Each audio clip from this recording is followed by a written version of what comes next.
Hi viewers, Chanakya శబదం ఇది జనరల్గా చరిత్ర తెలిసినట్టు వారికి సంబంధించి చాణక్యుడు అనే వ్యక్తి ఎవరు, అతను ఎవరి దగ్గర శబదం చేశాడు అండ్ చివరికి ఆ శబదం ఎలా నెరవేర్చుకున్నాడు ఏంటి, లైక్ ఇదంతా ఒక ఐడియా ఉంటుంది. ఓకే, చాణక్య చంద్రగుప్త సినిమా చూసినట్టు బాగా ఐడియా ఉంటుంది అండ్ చరిత్ర తెలిసినట్టు ఇంకా బాగా ఐడియా ఉంటుంది. బట్ శబదం అన్నప్పుడు మంగమ్మ శబదం అనేది ఎక్కువ మంది వాడుతూ ఉంటారు. ఎందుకంటే ఆ మంగమ్మ శబదం అనేటువంటి సినిమా ఎంత బాగా హైలైట్ అయింది and more over not highlight ఎంత బాగా హిట్ అయింది ఏంటనేది మనందరికీ తెలుసు. అందులో జమున వాళ్ళ ఫ్యామిలీ వాళ్ళతో మాట్లాడి ఒక సొరంగాన్ని ఏర్పాటు చేసి అసలు ఏ రేంజ్లో ఒక ఆట ఆడిచ్చింది పెద్ద ఎన్టీఆర్ని తన కొడుకు చిన్న ఎన్టీఆర్తో కలిసి అన్నది ఆ సినిమా చూసినప్పుడు అందరికీ అర్థమైంది. అసలు ఒక శబదం ఇంత స్ట్రాంగ్గా ఉంటుందా, ఒక శబదం వెనుక ఆ మనిషికి ఉండేటువంటి ఆ పగ, కసి, ఆ కోపం ఎలా ఉంటాయి ఏంటంటే ఆ సినిమాలో అర్థమైంది. అందుకే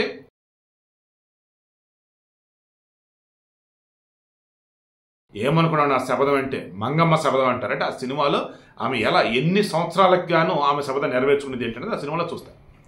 ఇప్పుడు మంగమ్మ శబదం కన్నా పవర్ఫుల్ ఈ షర్మిలమ్మ శబదం అని చెప్పేసి అంతా ఏపీలో వాళ్ళు అనుకుంటున్నారు. ఆఫ్కోర్స్ తెలంగాణలో ఉన్నటువంటి వైఎస్ఆర్ అభిమానులు అనుకుంటూ ఉన్నారు, నార్మల్ కూడా అనుకుంటున్నారు. కారణం ఏంటి?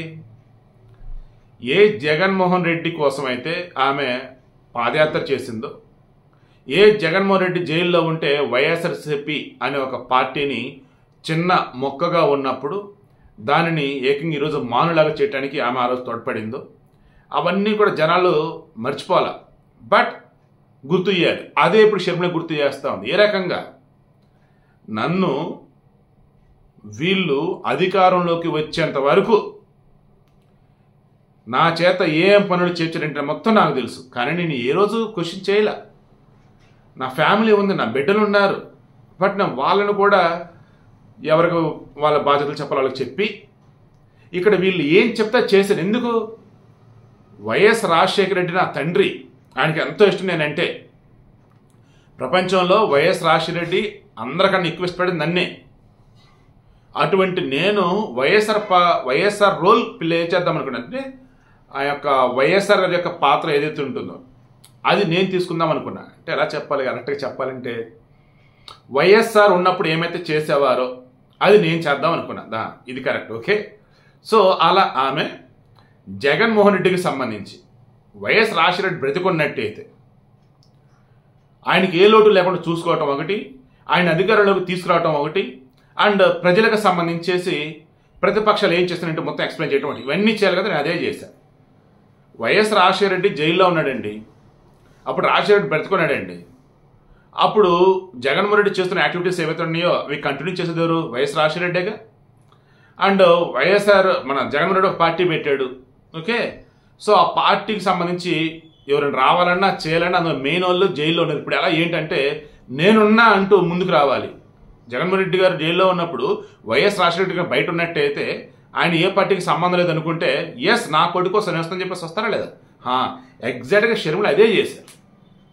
కానీ ఆమె తెలంగాణలో వైఎస్ఆర్టీపీ అని చెప్పేసి ఒక పార్టీ పెట్టుకుంటే మాకు సంబంధం లేదు ఆమెతో అన్నటువంటి ఈ వైసీపీ వాళ్ళు, రాజకీయాలు ఎవరైనా చేయొచ్చు ఎక్కడైనా పార్టీలు పెట్టుకోవచ్చు అన్నటువంటి ఈ వైఎస్ఆర్సీపీ వాళ్ళు, ఆమె ఎప్పుడైతే ఆ పార్టీని కాంగ్రెస్లో విలీనం చేసిందో, ఏపీ పీసీసీ అధ్యక్షురాలు అయిందో, ఇక అప్పుడు మొదలెట్టారు. ఇక గోరు దేవుడా, ఎంత గలీజ్ కోతలో గలీజ్ రాతలో దిక్కుమాలైనటువంటి నీచమైనటువంటి పోస్టులు వైరల్ చేయటాలు చండాలంగా.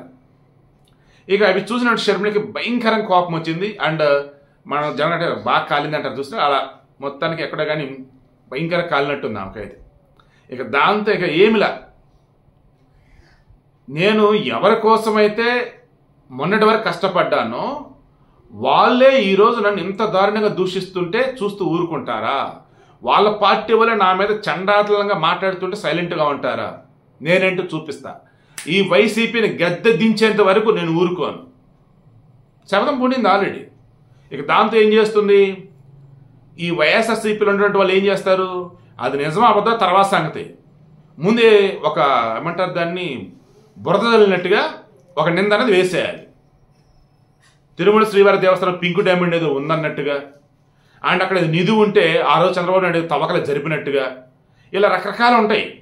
అవన్నీ అబద్ధాల విషయం తర్వాత అర్థమైంది. బట్ ఈలోపు ఎన్నికలు అయిపోయి వాళ్ళు గెలిచేశారు. సో అది వైఎస్ఆర్సీపీలు ఇప్పుడు కూడా చేస్తుంది అదే, చాలా చేస్తున్నారు అట్లా. కానీ షర్మిల అలా వద్దనుకోండి. నేను రాజన్న బిడ్డని, ఆయన మాట్లాడిన ప్రతి మాట వెనుక కూడా ఒక నిజం అనేది ఉండిద్ది. ఒకవేళ ఆయన ఎక్కడన్నా ఏదన్నా మాట జారినా కానీ దానికి క్షమాపణ చెప్తాడు, ఏదైనప్పుడు తెలియకుండా జరిగిందని చెప్పేసి అంటాడు. సో అందుకే నేనేం చేస్తున్నాను, ఆయన కూతురుగా, ఆయనకి ఇష్టమైనటువంటి మనిషిగా, ఆయన వారసురాలిలాగా నిజాలనే జనాల ముందు పెడుతున్నా. ఈ నిజాలనే ఇప్పుడు నేను మిమ్మల్ని ప్రశ్నిస్తున్న నిజాలతోనే అంటూ 9 ప్రశ్నలు సంధించింది. అవన్నీ కూడా ఏంటి, వైఎస్ రాజశేఖర రెడ్డి వారసుడు నేను చెప్పుకుని జగన్మోహన్ రెడ్డికి సంబంధించి, వైఎస్ఆర్ పరిపాలన ఇదిగోండి ఇదే అని చెప్పేసి చెప్తున్నటువంటి వైసీపీ నాయకులకు సంబంధించి. ఆనాడు వైఎస్ రాజశేఖర రెడ్డి 52,000 పోస్టులతో డిఎస్సి వదిలిన ఆ మహానుభావుడు ఎక్కడ 25,000 పోస్టులతో డిఎస్సి వేస్తా అని చెప్పేసి ఎన్నికలకు ముందు చెప్పి ఈరోజు ఏకంగా ఎన్నికలు రాబోతున్న మూమెంట్లో హడ్డావుడిగా 6,100 పోస్టులు వదిలినటువంటి ఈ జగన్మోహన్ రెడ్డి ఎక్కడ?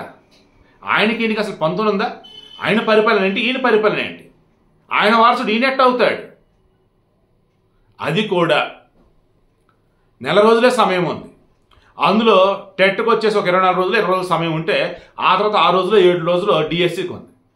టెట్ ఎప్పుడు ప్రిపేర్ అవ్వాలి, డిఎస్సి ఎప్పుడు ప్రిపేర్ అవ్వాలి?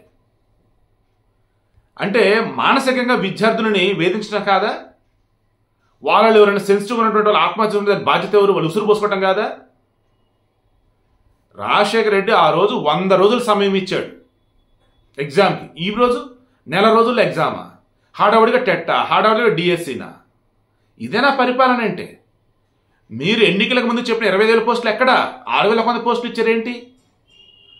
ఒక విద్యార్థి దీన్ని ప్రిపేర్ అవ్వాలంటే ఆ సిలబస్ చూస్తే 150 పుస్తకాల దగ్గర ప్రిపేర్ అవ్వాలి.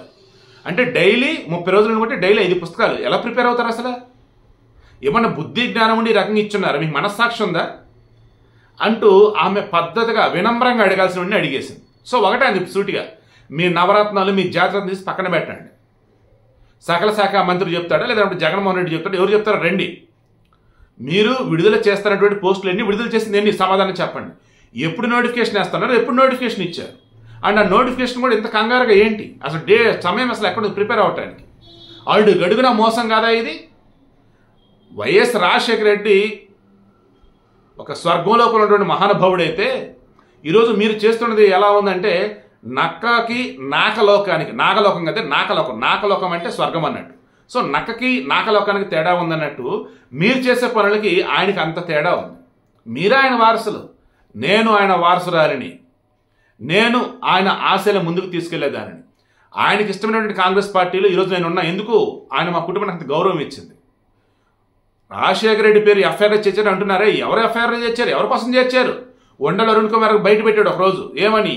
ఈ జగన్మోహన్ రెడ్డి ఢిల్లీకి వాళ్ళ లాయర్లు పంపించి మరి గట్టిగా వాదించాడు, అదంతా వైఎస్ రాష్ట్ర ముఖ్యమంత్రి ఉన్నప్పుడు జరిగింది, సో ఆయన బాధ్యులు అన్నాడు. చనిపోయినటువంటి ఆయన తండ్రి పేరు ఎఫ్ఐఆర్ రావడానికి కారణం జగన్మోహన్ రెడ్డి అని చెప్పేసి ఈయన ఉండవల్లి అరుణ్ కుమార్ మాజీ ఎంపీ ఆయన చెప్పాడు. సో ఇలా చెప్పుకుంటూ పోతే అడుగడుగునా కూడా ఈ జగన్మోహన్ రెడ్డిని కానీ ఈరోజు వైఎస్ షర్మిల మీద ఎవరైతే నోరేసుకొని పడుతున్నారో వాళ్ళని కానీ ఏకి పారేస్తుంది.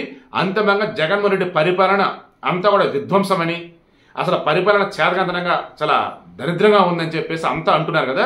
ఈరోజు సాక్షాత్ ఆయన చెల్లె వైఎస్ఆర్ వారసురాలు చెప్తూ ఉంది. దీంతో ఇప్పటికి కూడా సమాధానం చెప్పలేక అల్లలాడిపోతూ మరల బూతులతో యుద్ధం చేస్తున్నారు ఈ పేటీఎం కార్యకర్తలు, పేటీఎం కుక్కలు. అవతల ఆడ మనిషా, మన మనిషా, బయట వాళ్ళు ఇదన్నీ కాదు. డబ్బులు ముట్టాయా లేదా, ఇక పిచ్చి పోస్టులు పెట్టాలి, పిచ్చి రాతలు చేయాలి, పిచ్చి కామెంట్లు పెట్టాలి. మారండ్రా, ఎన్నాళ్ళు బతుకుతారు బాబు ఈ బానిస బతుకులు?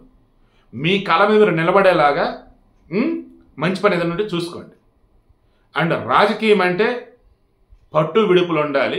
అన్నింటికి మించి ఒక భాష అనేది ఉంటుంది, ఎలా మాట్లాడాలి ఏంటని. అండ్ రాజకీయం అంటే నిజాయితీ అనేది ఎప్పుడో పోయిందిలే, నీతి కూడా ఎప్పుడో పోయిందిలే, బట్ విచక్షణ అనేది ఉంటుంది, అది ఉండాలి రా బాబు. ఇంత రోతదానంగా నేను చూసినట్టు పోస్టులు కొన్ని షర్మిల మీద మరీ వరస్ట్. అసలు వీళ్ళు డబ్బులు ఇస్తే వాళ్ళ ఇంట్లో ఆడవాళ్ళ మీద కూడా పెట్టేలాగా ఉన్నారు. అంత రోతగాలు ఉన్నట్టు ఉన్నారు సోషల్ మీడియాలో అయితే వైసీపీకి అయితే.